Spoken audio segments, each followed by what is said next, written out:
શિયાળો એટલે તંદુરસ્તી વધારવાનો સમયગાળો, પણ જો નાના બાળકો કોથમીર, મેથી, પાલક કે ફુદીનો ના ખાતા હોય તો આ છે તેનો બેસ્ટ ઓપ્શન.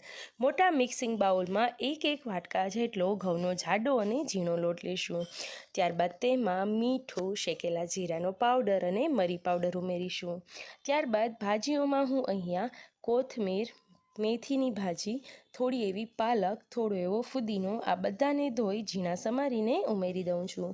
ત્યારબાદ આ બંને લોટમાં 3 નાની વાટકી જેટલું તેલ ઉમેરી ભાખરીનો એકદમ કઠણે નહીં અને પોચોય નહીં તેવો લોટ બાંધીને તૈયાર કરી લઈશ. એક મોટો લુઓ લઈ ભાખરી વણી લેશું. ત્યારબાદ એક પેનને ગરમ કરી અને તેમાં ઘી લગાડી દઈશું. અહીંયા ભાખરીને બંને બાજુ મીડિયમ ફ્લેમ પર આપણે થોડું ઘી લગાડીને શેકતા જશું. અહીંયા વચ્ચે થોડું પ્રેસ કરીશું જેથી ભાત એકદમ સરસ પડે.